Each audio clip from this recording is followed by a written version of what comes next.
Token Metrics is a cryptocurrency investment platform that helps users leverage machine learning to become better crypto investors. Our in-depth analysis helps eliminate the emotions of investing, find profitable investment opportunities, and filters out scams. Learn more at tokenmetrics.com.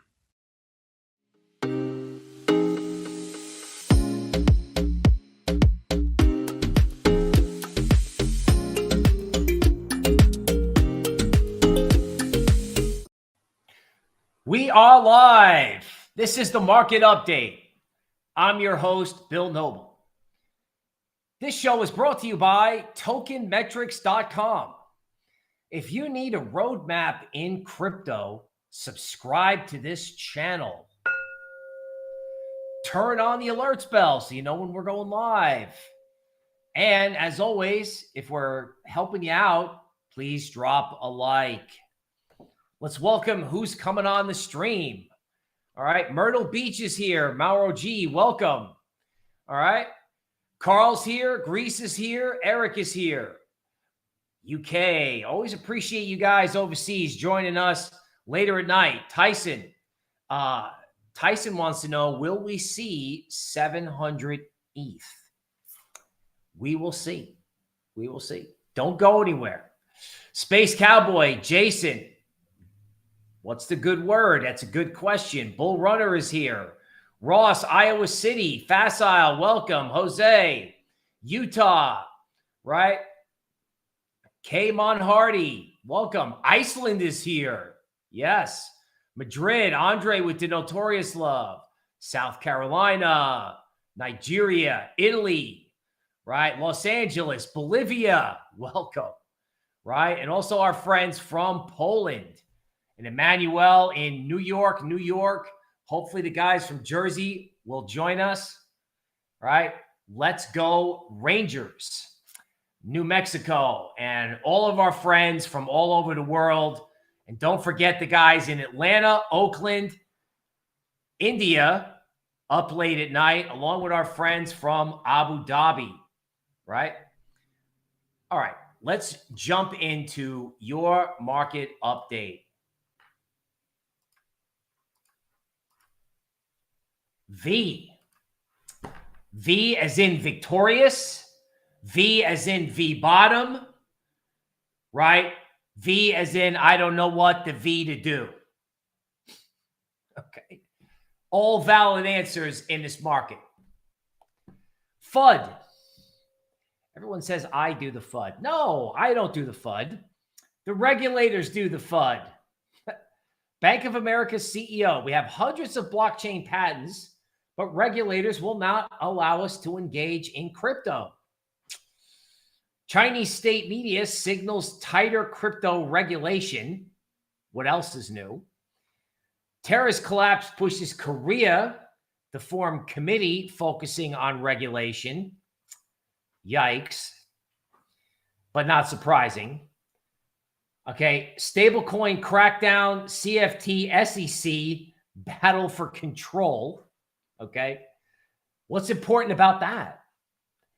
Well, the CFTC wants in and the SEC wants in, but stablecoins are about the dollar and they're about the integrity of the dollar.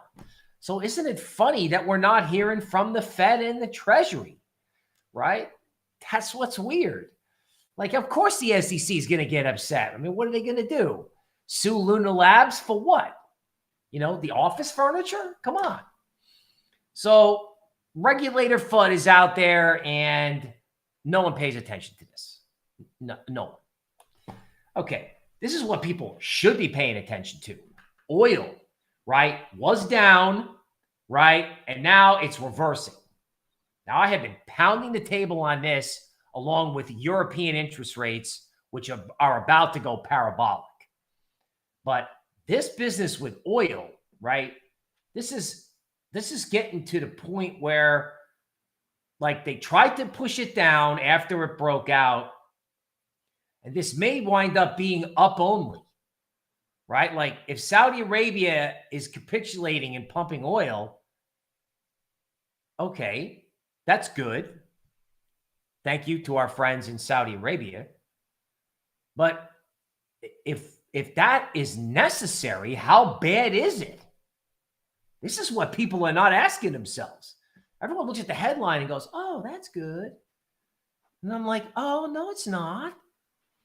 Because it must be a disaster in terms of like people's ability to get liquidity.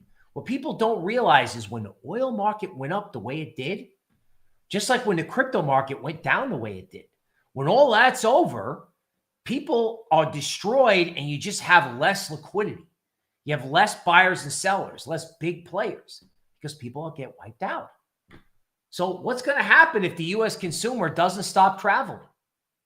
Because so far, every indication is they're not. What happens to oil? Oil up? I think that's crypto negative. Now, I don't know what they're doing in stocks. I've said this for a couple of days. Like, look at these guys. Jesus. Right? Green mini God candle on the 4-hour chart. They want to take SPY up to 429. Right? It's logical that was a former, 4-wave top. So in Elliott terms, things often.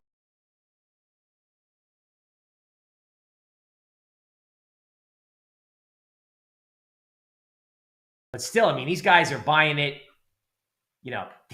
These guys are buying it, right? Sorry.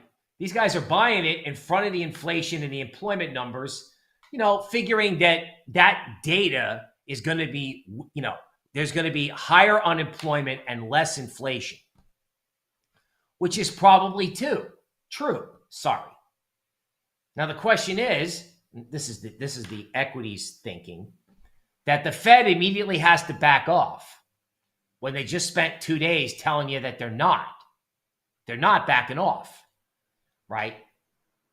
2 months or 1 month of slower numbers is not going to make them go, okay, we're done. Now, I could be wrong about that. And certainly the stock market, you can't fight the tape. They want to take it up. But it is interesting that the stock market goes up and crypto is held down. Now, obviously, after what happened over Memorial Day in crypto, what happens in equities is instilling, even in me, the fear of being short. So, for today's lesson, how do you deal with the fear of being short? What is the history of the fear of being short? And how has it played out? So, let's talk about the crypto roadmap. Now, obviously, people just can't stop buying Bitcoin at 30K. More on that later. Okay. 28,700 is support in Bitcoin.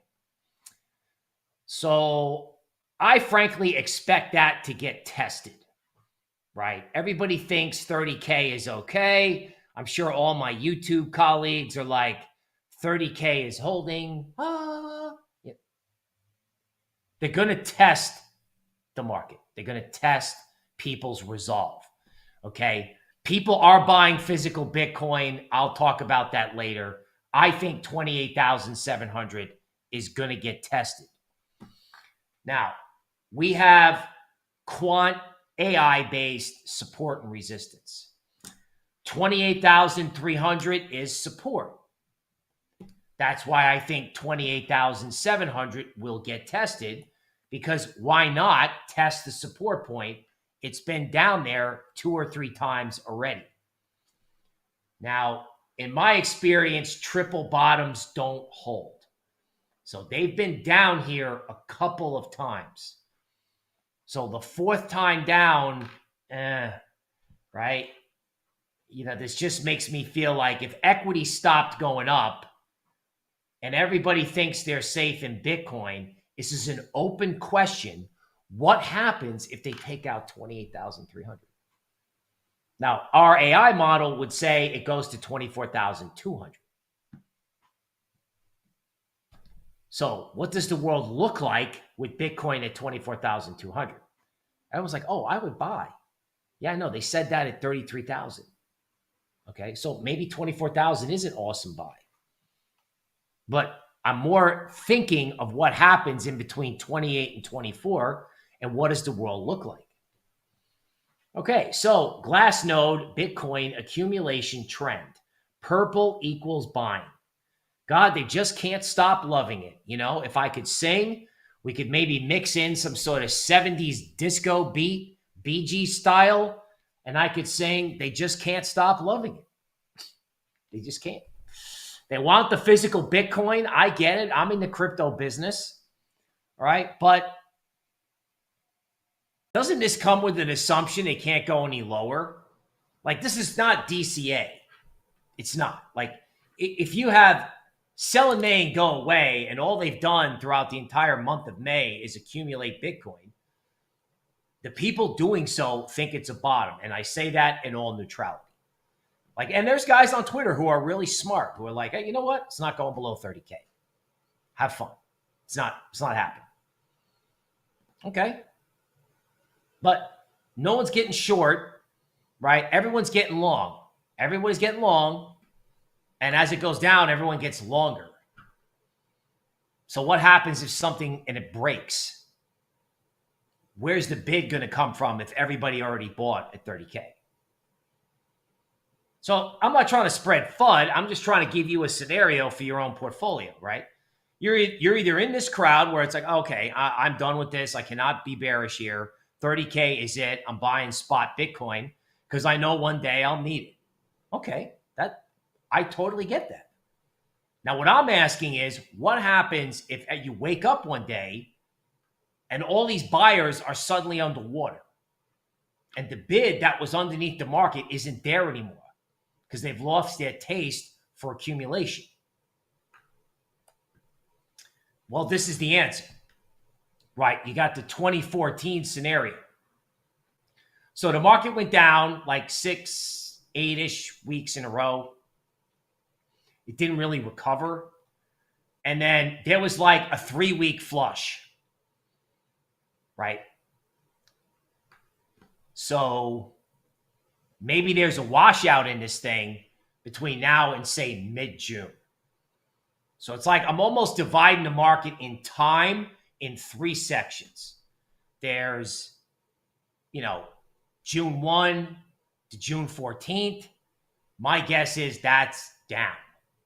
Then there's June 14th to July 5th. That might be up. And then there's, maybe July 5th onward where there's problems. Okay.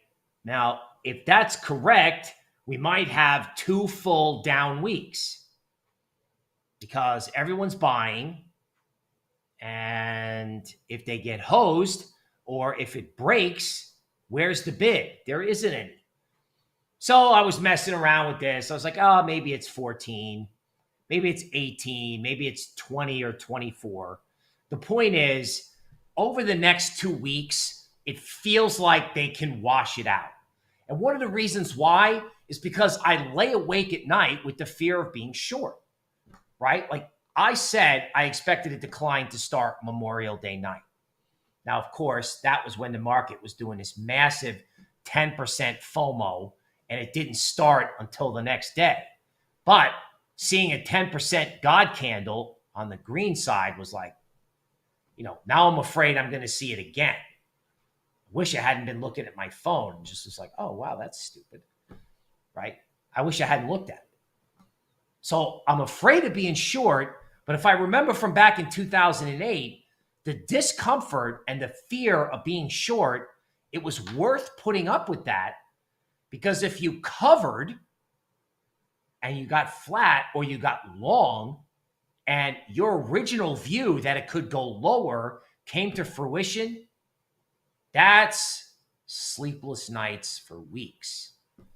So you're either, sleepless in Cryptoville for a couple days, risking that you might be sleepless in Cryptoville for weeks going, I knew this thing was going to go down. I had a plan, or let me check that. I suspected it was going to go down, and I had a plan, and I didn't follow. There's nothing worse than that. Even if you have to lose a little bit of sleep as a short seller or a hedger, right?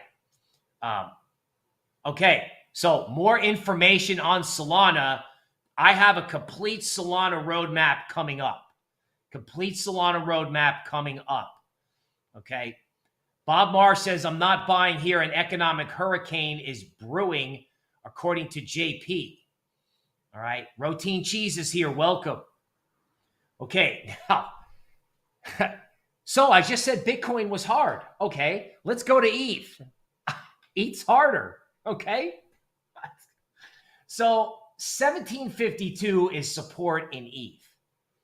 The only way ETH is going lower is if you have forced liquidation. That there's something going on inside DeFi. That's where the predator is. There's something out there and it ain't no man. And it's probably in DeFi, if it's at all, right? That's why ETH has no bid. Like somebody needs to either raise capital, force liquidation, whatever. Okay, so if ETH breaks 1752, right? Now that held its support, but if it breaks that, it goes to 1566. Yikes. Okay, I have 1643 if there's a puke in ETH. So if it doesn't get all the way down to 1500 and it's one of these like liquidation wicks, 1643 is likely. Now, other than, the Bitcoin I'm safe fantasy getting shattered, what would make ETH go down like that? Well, forced liquidation, all right, fine, we can't see that. But it could also be a problem in the layer 1 universe itself, which could start with Solana, which I'm going to get to. Okay, Aave. 107 is important in Aave. Okay, this is a 4-hour chart. So if Aave is above 107, there's less risk of ETH liquidation in my mind. In other words, you're trading ETH off DeFi for better or worse. So if DeFi at least holds a bid, you have less worry about an ETH crash. If ETH starts to go lower and you have one of these gaps in Aave, Maker, Uni, all these big cap DeFi names, then you're going to have problems. Like the warning bell on ETH, if there is one, is in these protocols and these coins. This is the canary in the coal mine. Now, the charts you've all been waiting for, the Solana roadmap. Okay, so Solana goes down. The blockchain doesn't work for a day or so. And everybody freaks out. And then it bounces back to the 23% retracement at 40. And then it jumps above that and goes to maybe 42. So we had resistance in Solana at 48. It's already rejected 48. Now, if Solana went back to 48, you may have a full reversal in this market off the payroll number. But I'm looking at this and I'm asking a simple question. Who cares if you have a down day in the blockchain? Who cares? The question is this. Over the next 6 months, what do I need Solana for? Like, what does Solana do in terms of functionality to help someone make money? Like, how do you do something on that network to make money in the next 6 months? That's an open question for fundamental people. Are you speculating in NFTs? Well, I don't think Jerome Powell's too happy for that. Too happy about that. Are you doing DeFi? Maybe. You might as well buy the 10-year and get 3% if you're going to do that. I don't know. So if the market cannot answer the question, what can I do on this network? Then this network is just software. It's just software, right? So if everyone's using it, the value goes up. But if people stop using it and it rallies to 42, I'm thinking that's when you exit, right? Because the question isn't, is the blockchain operational? The question is, what happens when it is operational? Who's using it? All right, now this is way outside the box in Solana, okay? This is fib circle and fib spiral. I mean, this is even more outside the box than Gann. Now, this is the weekly chart, and I'm showing 45 as kind of like your cosmic, okay, this is like the collision. And either Solana is going to go up, okay, at the collision point, or it's going to go down. Now, I know you're like, Bill, that doesn't help me, but actually it does. Because when the payroll number comes out on Friday, okay, if Solana can't rally now and it can't rally off what is probably going to be a softer payroll number, then there's something wrong with Solana. Now, this is a log chart of Solana. Now, look, I'm not trying to freak you out. I know it's down a lot, but the question is, can it go down more? This is a log weekly chart. You look at the Williams oscillator on this. Yeah, okay, it's down 8 weeks in a row, but the oscillators in the technical picture doesn't look anywhere near as extended as when Solana was on this massive FOMO up move. I mean, look at the number of green candlesticks on the way up here. I mean, it's like, oh, it's up only. For how many weeks? I don't know, like, 6 months. Okay, now Solana has been, down, up, and it's down only for 8 or 9 weeks. But just think about it. Does this over here, top right, look like the green in the middle? I mean, this was up only, sideways, up only. This was down only, sideways, down only. So is $45 cheap? If you want my opinion, no. If you look at this chart, it's kind of expensive, right? I mean, venture capitalists bought this at pennies. So if the Bitcoin fantasy gets shattered and something happens and ETH starts to get sold as collateral, margin calls, this is going to disappear, right? I mean, it's like if there's a problem with the good stuff, what happens to the stuff that's not so good anymore? Okay, to drive the point home in Solana, okay, so we're going from Fibonacci, unusual work to just straight up quant AI. Okay, Solana broke 48, came back to 48, stopped. AI doesn't have anyone home until 26. So when I look at this, I'm like, oh, well, somebody's out paying, 42 for Solana today. Well, have fun with that. If it takes out 48, you're a genius.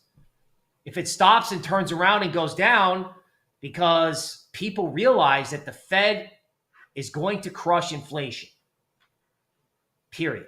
The numbers matter, but the numbers would have to get really bad for the Fed to stop. So if you want to be long Solana at 42, you're betting two things. One, it's going to go above 48, right? Two, you're making an economic data bet, and then you're making a bet on the Fed on how they react to the economic data. So, if you want to be a cowboy, and I'm not discounting this. Sometimes this is what you have to do in crypto. It looks like it's going to zero, and then you have to just go, okay, I'm closing my eyes and I'm buying it because everybody's probably bearish. But for me, I'm not buying anything if it's below one of these quant support lines. Like, there's more of a case to buy ETH in front of 1,700 and Bitcoin in front of 28 than there is to buy Solana right now below 48. It'd have to be above 48 for me to go, okay, maybe this is good. So you got to compute two things here. Can Solana get above 48? And am I willing to take like a multi-factor risk on the coin? So there's price, support, and resistance, economic data, and Fed's reaction to that. And oh, by the way, yeah, it would be a good idea if they kept the network up. Just saying. Okay, Avalanche. So same questions with Avalanche, right? Like if there's a problem with ETH, and ETH is probably going to be considered Web3 when they get done with the forced liquidation. What do we need this for? I mean, Ian Bellina told me a story about a group of people in Austin, like, I don't know, a year ago, that when they onboarded into crypto, they onboarded into Phantom, Avalanche, Solana. Like, they're like, oh, ETH, I'm not paying gas. That's Boomer coin. I'm not doing that. I'm going to onboard to something else. Okay, that's fine. So how's that working out for you? I mean, in 2021, everyone said you can't kill ETH, and layer ones exploded.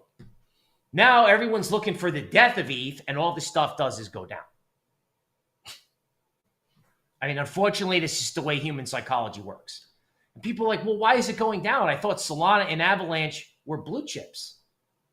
No. Solana and Avalanche are just stuff that went up last year. Do they have a future? Of course they do. But what price is that future worth today? It's not a blue chip if it just went up last year. There's your TikTok, right? Stuff that, yesterday was, 2021 dog food is 2022 dog bleep. So here I am. I'm looking at Avalanche. Last week was kind of an inflection point. No sign on the Williams oscillator, like if this is a weekly chart, like log weekly, no sign it's overdone. None. So where can this go? Well, it's at 24. It can't go any lower, right? Maybe not. Okay. I did have a chart. Somewhere. Oh, I know where that chart is. Okay, so let's switch out of this. Okay, and let's continue to market update from the Token Metrics site, because I got a new angle, because I'm always looking for support where no one's looking. No one's looking.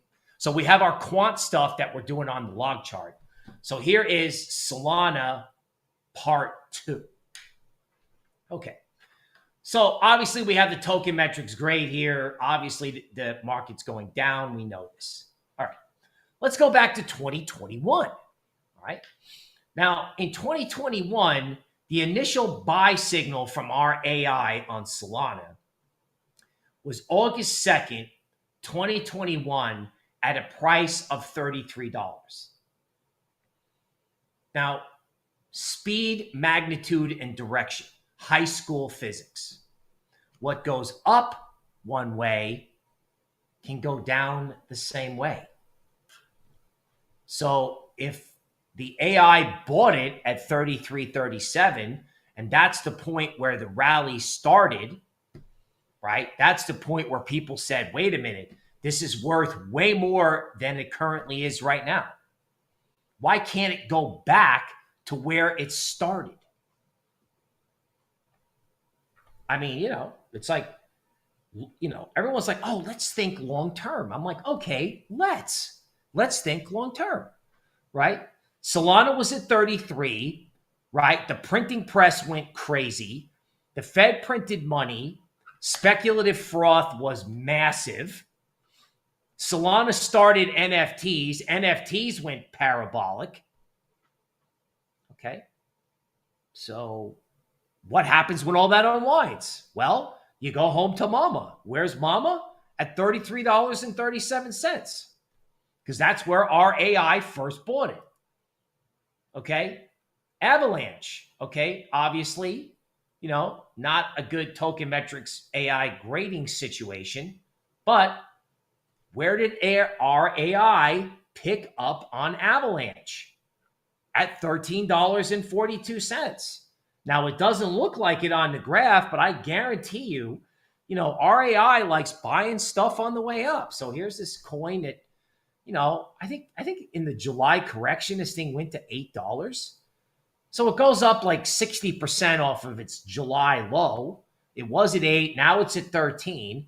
Everyone's like, oh, I can't buy it. Our AI buys it. And there's like multiple parabolic run-ups because this was, this had multiple legitimate blockchain science related reasons why it was good. But where's Mama? Mama is at 13. So this thing is currently trading at 20 something. And if it runs home to just where it was, we just take the FOMO out. Like we take out the FUD, we take out the FOMO. What is home? It's not, I don't want to use the term fair value, but where's home? Well, the only way to figure this out is to get token metrics. Because I can tell you right now, when it comes to support and resistance, when it comes to like the bear market or the crash being like in the middle innings, like figuring out where it starts and where it stops gets harder because everyone looks at the same levels. Even the stuff that we do with AI, it eventually gets around. I'm putting it on YouTube. We have like between 5 and 8K people per day looking at it. So how do you, as in the reader, the listener, the customer, how do you get the levels no one else can see? How do you get the level where you say, okay, yeah, now I'm buying this. Or I'm not going to buy it here because it could go down here, right? All right, here's another example, okay? FTX, right? FTX sponsors Formula One, FTX Major League Baseball, FTX everywhere, right?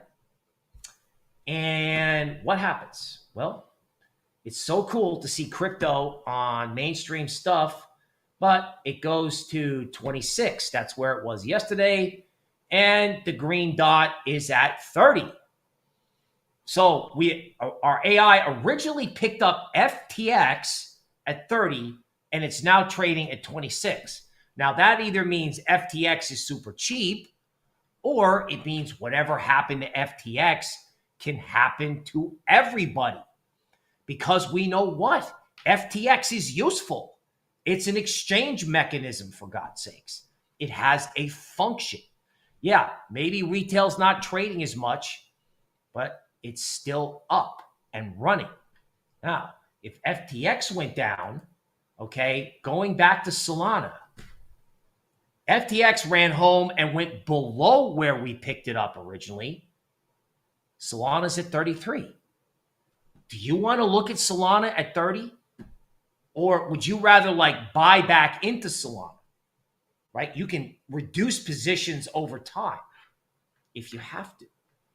Why would you why would you sit there at 43 and go, oh yeah, I don't care, it can go to 33? What does the world look like with Solana at 33?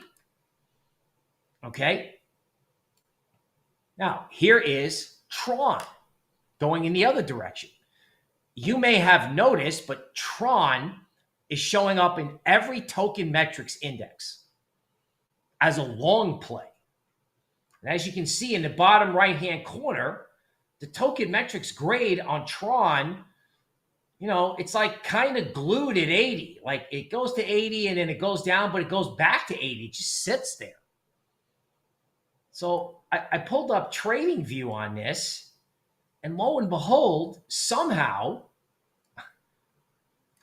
like Tron is above Fibonacci resistance. Now, is this like a temporary phenomenon, or is there something going on here? I mean, I haven't talked much about this, but somebody somewhere is going to replace Luna. And I don't want to make the same mistake last year, which was that everybody kind of blew off the layer ones. I mean, RAI was on it, and I was on Solana. But I don't know if you want to blow stuff off, if it's in the token metrics grades, and it has a good chart picture. So, I don't know what's going on here. This is a question for a fundamental analyst or some DYOR. But there are positive things going on in the crypto market. Now, if you look at our spreadsheet, so segueing into on-the-fly altcoin overtime, notice 3x short Bitcoin just shot up. The AI grade shot up 25%. That's pretty interesting, right? Glassnode shows everybody buying physical Bitcoin at 30K. Yet the 3x short coin just popped up on AI. Okay. Now, again, these type of coins are unusual. The AI grade has been a lot higher. It was higher in early May for sell in May and go away. And the question is it going to go back to 80? Will the token metrics grade on the 3x short Bitcoin token go back up? I don't know yet. Okay. BAXS, a token metrics grade of 93. Okay. Most likely degen in every shape of the word, in every sense of the word, but on token metrics, right? And you're going to have to subscribe and go there to see it. But this is one of the coins that's got a very high ranking. It's very low market cap, so not investment advice. Do your own research, and I mean it. But something is going up in crypto. And I have discussed that there may be problems with big caps, but as soon as the big caps stop cascading lower, some micro cap wakes up. And everyone's like, oh, crypto's done. Or somebody asked me, I said, oh, crypto could have problems. And he said, what do you think about crypto long term? I'm like, well, what do you mean, what do I think about crypto long term? Crypto's the future, for God's sakes. It's just got a problem in the present. It's just having a little bit of a margin call. That always happens, right? Before the dawn of the future, right? Before the forest can really grow, sometimes you got to have a forest fire. But meanwhile, there are trees growing. Ticker symbol LIL, okay? There's some green here going from 40 cents to $1.50. This thing used to be at $4, right? And that token metrics grade is way up there, right? Token metrics grade's 86. Where do you find these things? Like, is this going to continue to go up, or are they going to be able to take this level out? I don't know. But if you look at the volume, obviously somebody's interested after this huge give up trade. So what are you doing in crypto? Are you sitting there going, I can't do anything? No, you can do something. If you're having a problem with Solana, right? Think about this. Where can it go on the downside? Like, if I use my imagination, what are the levels? We came up with 26 and 33. And the best resistance and support levels are the ones that nobody can see. This live stream specializes in that because Token Metrics specializes in that. But if you want to see all the different levels, like where is the go home to mama level in your coin back in 2021, tokenmetrics.com. Now, let's see what's going on in the world of crypto right now. Wow, S&P future, S&P up 1.2%.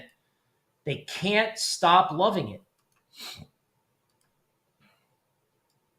I said to our quant guys this morning, I was like, dude, we got to figure this out. Or maybe I just figured it out. Maybe it's like gaps get filled. Maybe there's this huge gap in S&P at 4266. And they got to go up there and fill it because the universal expectation is, the Fed's going to pause. That's like the latest thing. So let me not argue with those guys because getting in the way of that has not been profitable. Okay, Bitcoin, 89-minute chart. Bitcoin is up. It went down yesterday a lot, so they just kind of can't stop buying it. And then the thing that I don't understand is that ETH just cannot get off the mat. right? There's this like merge coming, everything's okay, ETH's going to change everything. It's like there's no bid.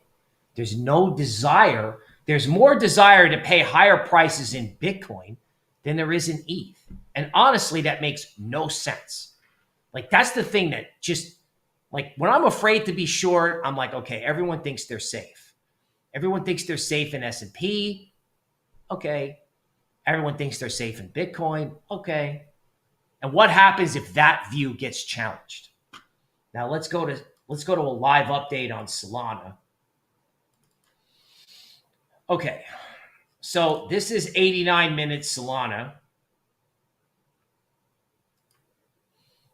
And it's just getting really hard to draw structures on this that make sense.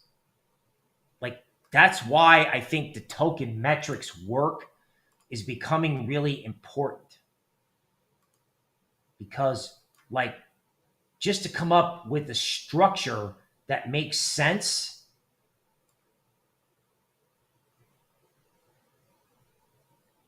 okay? So using like the fib circle work,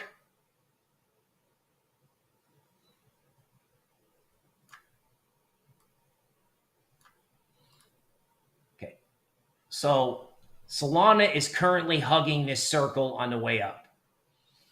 So in order for Solana to like make it like, okay, it did climb, it's climbing the wall of worry, but you know, look at this.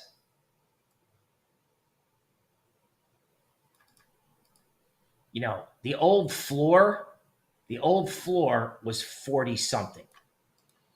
Now, Solana's above it, below it, you know, these things start to get really choppy. That's why I tell people the stuff that everyone can see gets less and less useful.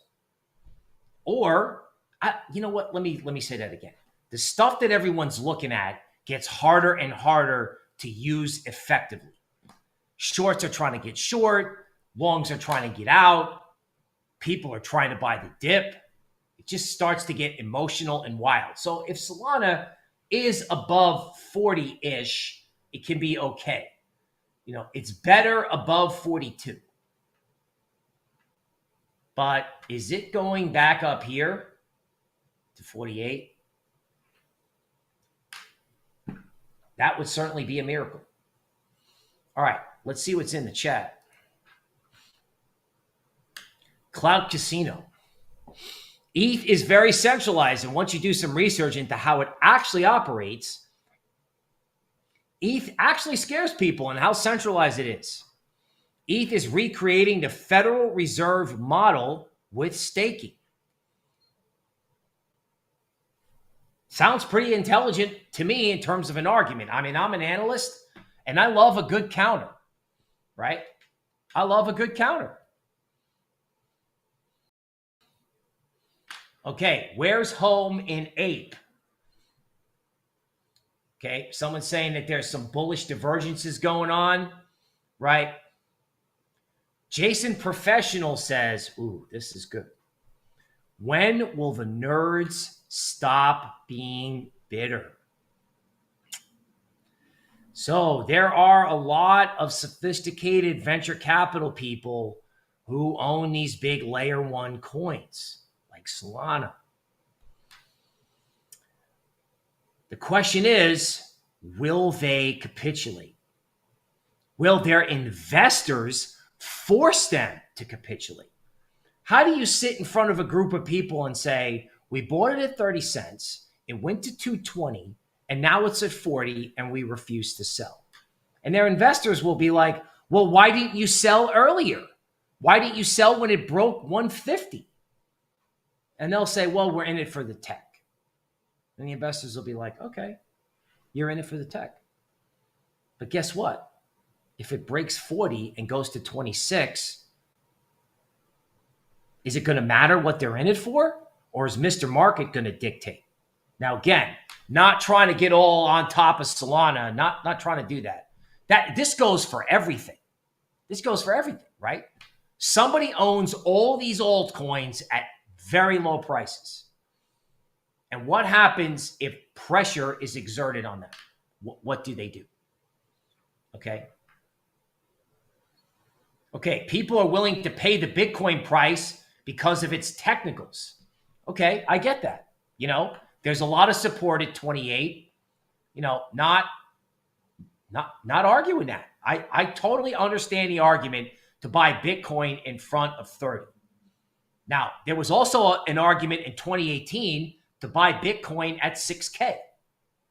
And then you woke up one day and it went to 3 in 6 weeks. Just saying. Right?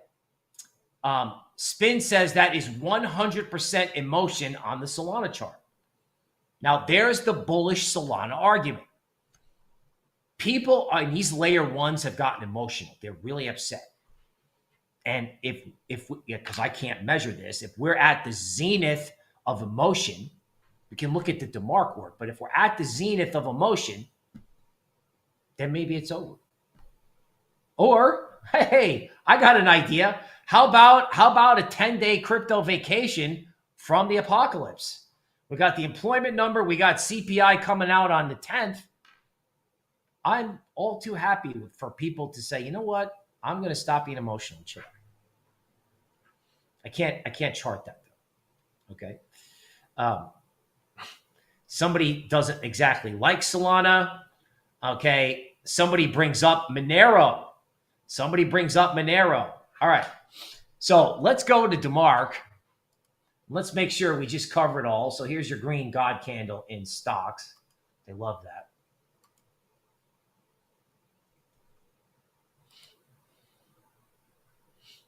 Okay, let's check ETH short term. So this is the 90-minute chart of ETH loading. Okay, so the thing about ETH that's weird is there's a 12 top here, and this plus sign. I'm not sharing this screen. Yeah. Okay, so on the plus side, you see these pluses. This means that the next rally is a 13 top. So even if they take it up to 1867, you're probably going to be met with a negative DeMark signal. All right. So let's take a look at Bitcoin on a 90-minute chart. Okay. So there's this yellow moving average that comes from like a resistance band system. There's resistance at 30,450. Okay. And I don't know. They can't stop trying to take it up. And if you get, if you buy Bitcoin into support and it doesn't work, then you're going to get emotion, right? So people are like, hey, we've gotten too emotional in layer ones. And I would argue it's not emotional enough in Bitcoin. Okay. How much do you think the DXY will go down? Excellent question. I don't think DXY is going to go down, to be completely honest with you. Okay. So again, DXY has now got everyone's attention. Okay. You have a lot of volatility in this, but this is the structure that I'm looking at, right? So 1 minute, the dollar's going up, it breaks above 101. Then the dollar comes back down and it's going to test 101. So we don't know yet whether or not this level of gymnastics means the dollar has actually topped, or whether this level of gymnastics is just, volatility, and then it goes one way or the other. I think the dollar is largely level dependent. Okay. So a lot of people are looking at the yen. Now, the dollar versus the yen is complicated. Okay. I think the stock market likes the weaker yen. I think it's good for business, I think. So dollar up, yen down, seems like the stock market likes that. It's complicated. All I know is anybody who's looking for the dollar to go down, it doesn't look like it wants to go down against the yen. And anybody who's looking for like the euro to go up, okay, I don't understand why the euro would go up when European 10-year note yields on TradingView EU10Y. What is going to happen in this market if European interest rates go from 1.1 to 1.5 and then to 2.1? Like everyone's like the thing that everyone is looking at is always the wrong thing, right? Like, oh, I'm looking at this support point. I'm looking at 30K because it's an even number. And that's not the right level to look at. That's what everyone's looking at, and everyone's buying on that. I get it, respect the market, but everyone's like, oh, there's a problem with Tether. I'm like, okay, maybe, but there's definitely a problem with European government bonds. So I'm looking at this and I'm like, Jesus, how is this good for anything? If you have rates in Europe spiking, it's probably not good for the euro, right? I don't know where the euro is. So the euro's up today, I guess maybe because rates are up.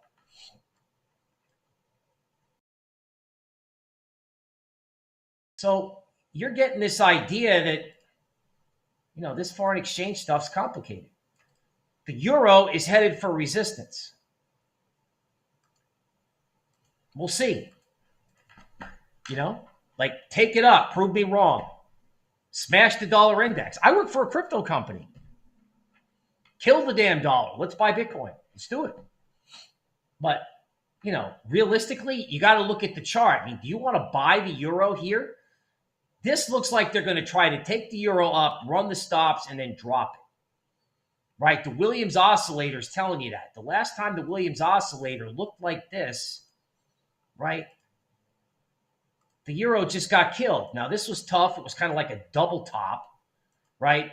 But the last time you had this picture in Williams was like, you know, the euro, once it just stopped going up, just, I mean, if the integrity of the bond market's in question, if the integrity of the central bank is in question, why are they buying the currency? And if everyone's afraid of the euro and the yen and the problem, they're buying the dollar. And if they're buying the dollar, I don't think that helps risk assets, right? Risk assets get helped if people get out of the dollar and into other things, crypto, equities, tech stocks. So, I mean, we'll see. If this is a we'll see type of thing. Okay, somebody wants to know what happened with Steppen. Well, it looks like time was up, right? I mean, when you start to hear stories that hedge funds were buying sneakers and paying people to, like, you know, do like marathon walks all day, it's probably over. Okay. You know, they got the 13 bottom and there was the final puke and then it came back up. Okay. So, you know, this is a 90-minute chart. Let me see if I can get a 4-hour chart going.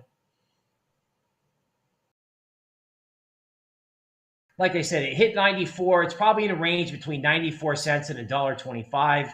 With these kind of products, it always pays to be early. It pays to be early, right? The guys who bought the first couple sneakers, they made $1,000 a day going for a walk.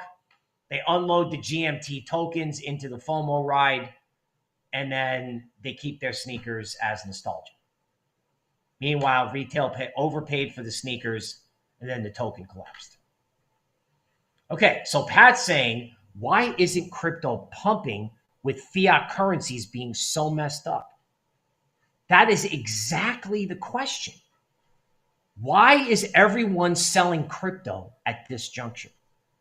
There's only one reason, because there's forced liquidation in the system, right? You read the book about the 1929 crash, okay? Really, the nuts and bolts of it were speculators got too arrogant. People assumed the market could not go lower because they were long blue chips. And then, whoosh, forced selling. Not logical selling, forced selling. Like, for example, everyone's buying Bitcoin, but it's not going up. They're absorbing the supply, but no one's like when it went to 32, it stayed there for what? 9 hours? So this is exactly the question. Why is crypto going lower? Well, we don't know. Hence, there's something out there and it ain't no man. There's something out there and we don't know what it is. That's the problem. That is the problem. So if you mix like that level of toxic uncertainty, that's bad for markets. This is what it was in 2008. We didn't know what the problem was. The stock market didn't go down until 3 weeks after Lehman went bankrupt. It can take that long for the market to be like, oh shit, that's what that means? Right? Okay. So let's see. What are the green numbers on the bars? So the green numbers on the bars represent the work of Tom DeMark.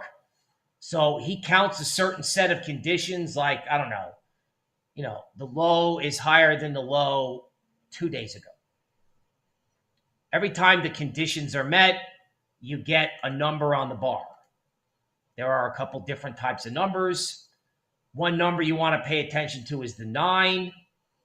That's either the high in a range or a pause in the trend. The other one you want to pay attention to is the 13, which we saw in Steppen. We never saw it in Steppen. See if we showed it on the daily chart. I don't know. I don't think so. Nope. Okay, well, we will eventually find a 13. Actually, it's funny. Steppen might be working on a 13 bottom. So maybe it's like one final puke for retail, and this is worth looking at. Okay. So let's go back to the 4-hour structure and try to take some requests.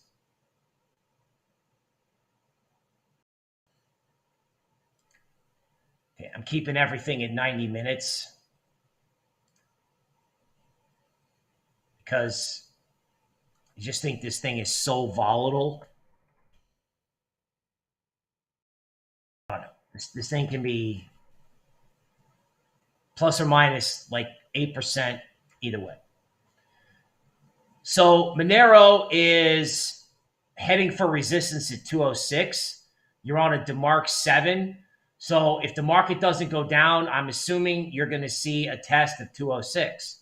Now, Monero has not been able to sustain itself above that level. There's the 13, by the way. The 13 is like a watch for the end of a larger trend.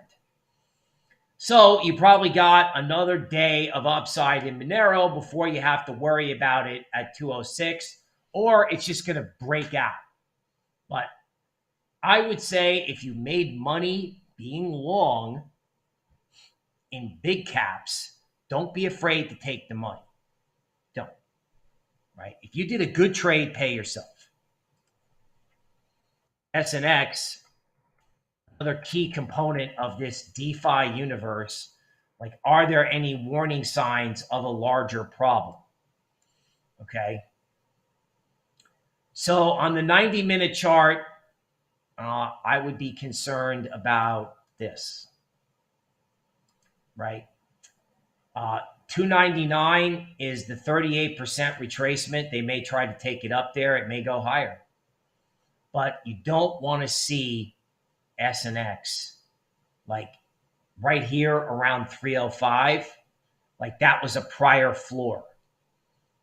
And this also, I don't know that this necessarily, this kind of unwound all of what it did Monday, but so did everything else. So watch out at 305 in SNX. That will be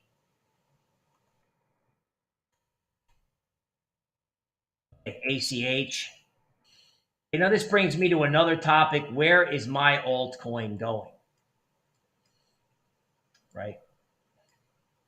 So if you look at a 90-minute chart, there's almost no read on this stuff.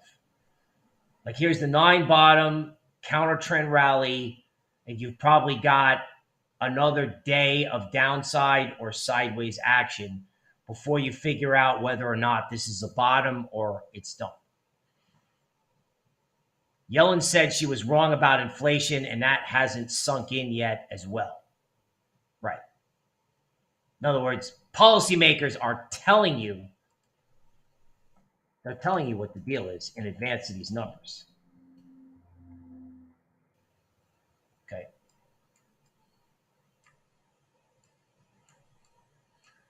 Okay, so Binance Coin, not a lot of DeMark work going on, but it's green candle on the way up, range, drop. And this has been going on now for how long? What is this formation? This is just P&L destruction, right? It's just like, 340 to 290. And I'm starting to wonder if stuff like this is kind of like a place where people park money. Like if they're on Binance and they don't want to own Bitcoin, just kind of wondering if they're parking it in Binance Coin. Okay, so Emmanuel says, what do we do now? Wait or buy? Okay, somebody says Bill for president. I would be happy to run for president. All right, so if you don't know what to do, don't do anything. There's your TikTok snippet. Seriously. Like everyone's like, okay, good morning. I have to know what to do. I need the roadmap for the next 6 minutes, 6 hours, 6 days, and 6 weeks. Oh, and while we're at it, 6 years. No, you don't. No, you don't. You have to set up your book so you preserve your sanity and your capital. That's if you're like a long-only retail investor. Okay? You want to get long when the market tells you it's reversed and it's time to get long. If the Fed says JK on tightening, then we got plenty of time to get long. If you're one of these people who's just got so much money you don't care, you want to buy some Bitcoin and hang out, you don't care if you lose half your money, well, that's good. That'll help you learn the crypto market. So what do you do now? You stay out of trouble. Stay out of trouble. Okay?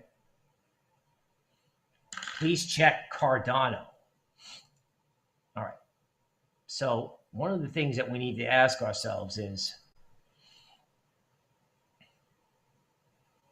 what can happen to the coins that we love the most? And I am pretty sure that there are a lot of people out there that like Cardano. And I am also extremely confident that the Cardano community is not interested in FUD. They just want numbers.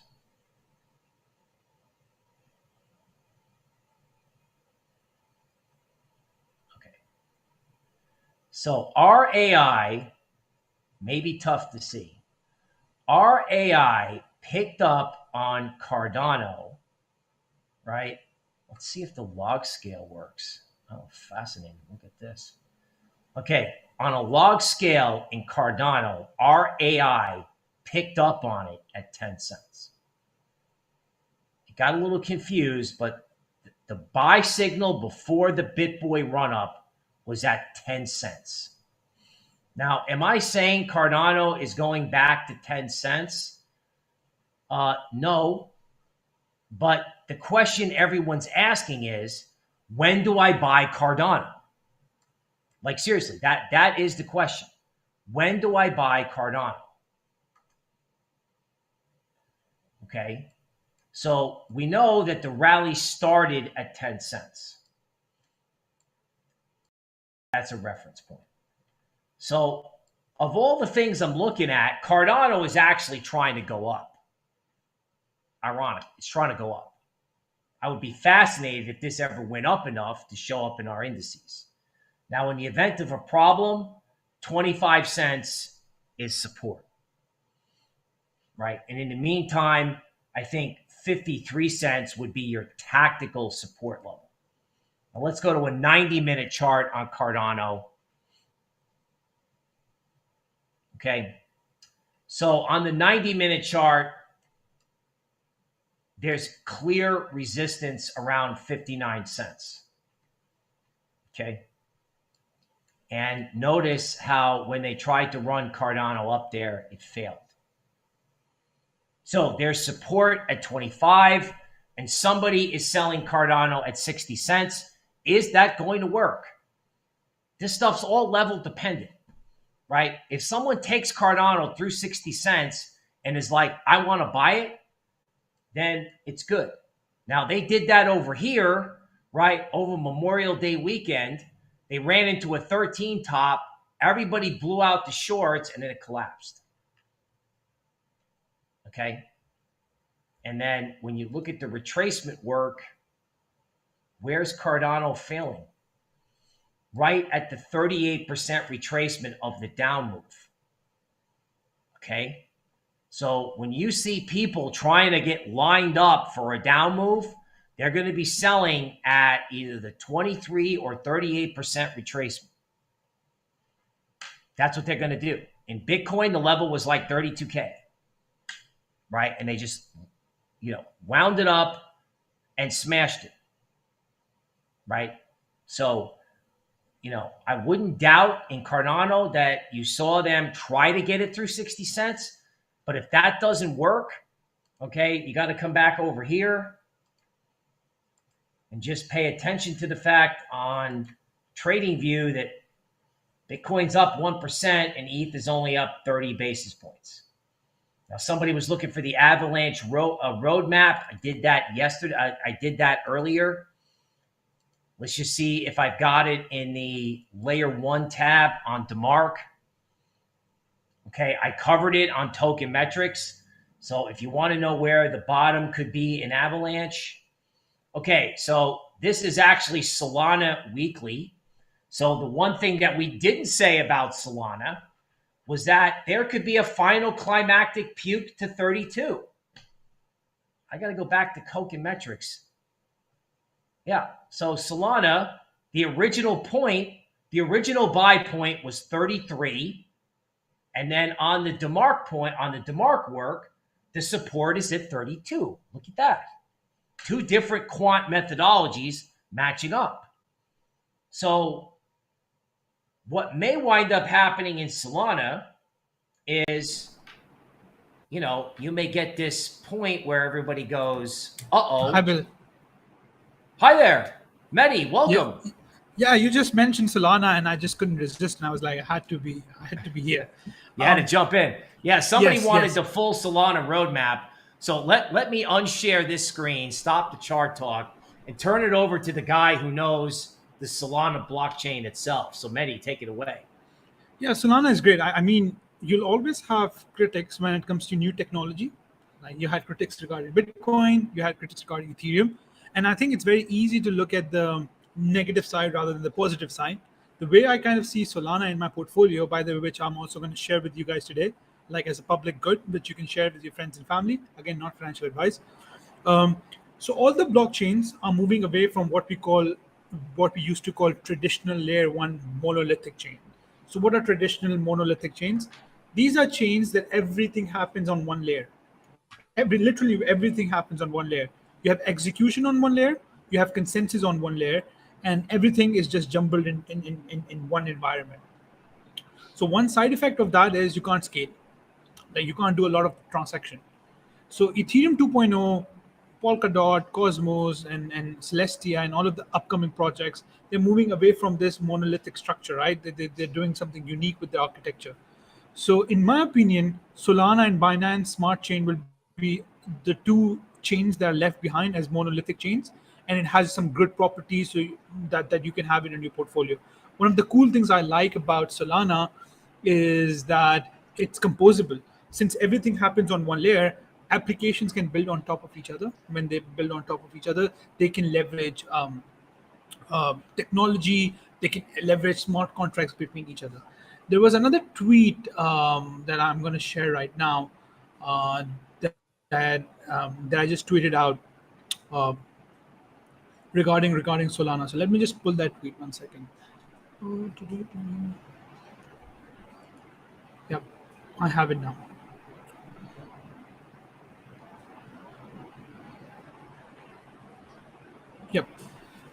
So there was an influencer who was like giving his reasons why he likes Solana. So I'll just tell you why I like Solana myself. Firstly, it's, as I said, it's amongst the few monolithic layer ones that is not trying to become modular. So Ethereum is trying to become modular, where all the execution, storage, and the consensus happens on different layer, which is good. It allows you to have more transaction, but you're giving up on one unique thing that we loved in blockchain, which is composability. So composability is, let's say you go on Aave, you borrow something, you take that borrowed amount and you do yield farming in Curve, and then after yield farming from Curve, you basically buy an NFT and you can do it all in one transaction, or just compose over of other apps. So that will be one property Solana will hold, and there will be a lot of frictions in Ethereum with regards to this. So this is one good reason. This is one of the reasons why I like Solana. Other thing I like Solana, another thing I like about Solana is, just like Ethereum, it has a native ecosystem. All the other chains are copying Ethereum by having EVM. Solana doesn't have an EVM. It has its own execution environment called C-level. So you have these native developers who have gone through soul crushing in terms of just developing on this platform, and they have nothing to kind of fall back on. In case of Ethereum, if things don't work out, Aave has launched on Avalanche, Aave has launched on Moonbeam. So projects will build on multiple blockchains. But in case of Solana, they just stick, like they just have to develop on Solana. That's it, because there is no other alternative. So that's another reason why I love Solana. You have native ecosystem with native developers, and you can see the vibrant ecosystem. I'm like, let me just zoom in. Like, there are a lot of things happening on Solana. So as a user, you can also see NFTs booming up. You can also see some killer apps coming up. Last week I mentioned Hive Mapper. We had StepIn. We had Star Atlas. There's upcoming game called Biomes, which is like a Minecraft with different NFTs. It's still a private project, but you're seeing a lot of these amazing activity. So for that reason, I am bullish on Solana, and I'll just share one of the way I'm kind of allocating my portfolio, and I'll share that sheet with everyone as well. So just give me 1 second again. Um, yep. I'm going to zoom in. I believe nobody can see my screen. Yeah. So this is a portfolio. I'm going to share the link with you, all of you guys, and it has my thesis, one-line thesis on how I'm going to allocate my portfolio. So in terms of crypto portfolio, I'm going to allocate 70% of my capital and infrastructure, and between those 70% of my capital and infrastructure, 50% is going to Ethereum, but second largest chunk is going to Solana. And then apart from that, you also have Avalanche, Near, Matic, Arweave, Atom, and Moonbeam. There are other projects that I'm looking out for in terms of getting released in the public market, and also some gaming and metaverse stuff, and also some NFT stuff. At the moment, I don't have these NFT or metaverse. I own Coinbase shares, but for somebody who wants to get into crypto, this portfolio allocation makes sense. And I also have other honorable mention which didn't make my cut, but still is a good place to start. So as a public good, since we are living in times of volatility, I'm going to share this link, maybe perhaps right now in the chat. So maybe our video editor can help us post this. Well, any All right. questions regarding Solana? Happy to answer. Yeah. So if there are any questions for Mehdi, please let him fly there in the chat. Huckleberry Native said Solana is almost hurting my feelings at this point in time. Sir, we definitely understand that. That's why we brought Mehdi on to give you the long-term value proposition, right? Like, short-term technical guys have to deal with the short-term issue, but the long-term thinkers, right, in terms of what the value proposition for these layer ones is, that's where Mehdi comes in. And oh, by the way, while I'm waiting for you to post any questions, right? Mehdi's group, he's got a whole group. They publish research every week, as do I. How do you get that research? Well, you'll be surprised to know, with a tokenmetrics.com subscription. Okay? So if you need research, and you do, tokenmetrics.com.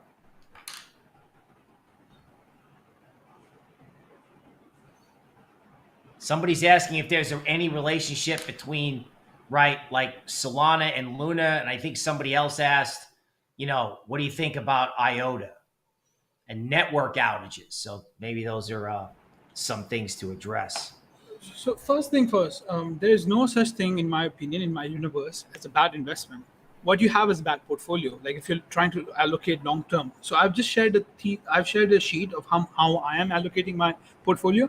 So the way I'm seeing Solana, even if it goes to zero, the way I'm allocating my portfolio, I'm still going to survive and I'm still going to have a leeway. So let's say if hypothetically the portfolio I shared, if Solana goes to zero, that means Ethereum did really well and I benefit from Ethereum. Let's say Ethereum doesn't do that well. You have incumbents like Solana doing well. So there is no right or wrong answer, is how you're going to allocate in terms of your portfolio. And this is where Token Metrics comes in. Like every day we have portfolio allocation for you to trade with. And then you have fundamental analysts like myself and my team, Dennis, Mike, Chase, Jacob. They help you construct and give you good advice in terms of the project you need in your portfolio. And I've just shared a link. So if you construct a portfolio with some of the projects listed there and with the allocation I've described, I'm more than willing to kind of take the brunt if the portfolio in long run doesn't work out. Again, not financial advice, but I feel there's no good or bad investment advice in terms of Solana.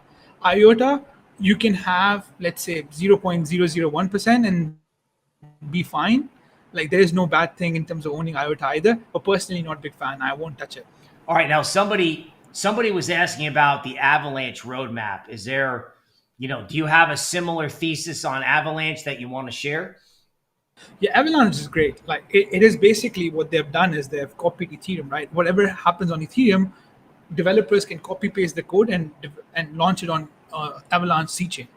What's different, what's unique about Avalanche is that they have subnets. Subnets are like Polkadot arrived earlier. Any project that wants to launch their own blockchain, they can borrow security from Avalanche and launch their own blockchain. So DeFi Kingdom did that. Krabada, which is a crypto game that has 3 tokens, unlike some of the games which have 2 tokens, it has 3 tokens, and one of the tokens is like gas fees. They've launched on Avalanche. So the roadmap for Avalanche is, the thesis is playing out. Now Avalanche needs to sort its inflation and just give users more adoption in terms of the subnets, more enterprise adoption, more tokenization of real life assets. When you kind of see that, I think market will start pricing in. One good thing about Solana is that they have the native developers, native ecosystem, which is a very rare thing. In case of Avalanche, it's mostly copy paste from Ethereum, and that's why I just have 10% allocation, as you saw on my portfolio allocation list, not 15%, which is the case with Solana. All right, Mehdi, it's good to see you. Is there anything else you want to cover? Yeah, I think that's it. I just want to tell people, like, you have short-term trade ideas, but then you also have long-term portfolio allocation. Again, this is something I have repeated a couple of times. There's no such thing as good or bad investment. It's how you're going to allocate in terms of your portfolio. So if you own 0.001% of IOTA in your portfolio, that doesn't make a difference. It starts making a difference if you own more than 2%. So always think in terms of your investments, long-term investments, how you allocate from a portfolio standpoint. Things cancel each other out, risks cancel each other out. And since we're in treacherous time with the unique macro regime, it makes sense to kind of review portfolio allocation, review the sectors you're exposed to. And I've just given a sheet that I just shared with some of a customer as a public good. And I urge everyone to kind of use that sheet and spread it around and just use it to kind of make money or perhaps survive. And one question I'm seeing is kind of sentiment between Luna and Solana. They're totally different. Like, I don't think what happened with Luna will happen with Solana. The biggest ecosystem that was exposed to Luna was Avalanche, which has already taken a lot of brunt. Went from 8th highest market cap to 14th now. So I think that's priced in. All right, folks, that was the deluxe market update. We had technicals for the near term, and we had portfolio thinking for the long term. One of the things that Mehdi is telling you is don't stop doing your homework, don't stop thinking, and don't forget about asset allocation. 2 coins is not a diversified portfolio. For more on that, the Token Metrics Premium Group has Medi and our quant guys to help you think like a portfolio manager in crypto. So that's the market update for today. We definitely appreciate everybody being here. Medi, thanks for joining on the fly, and I will see you tomorrow.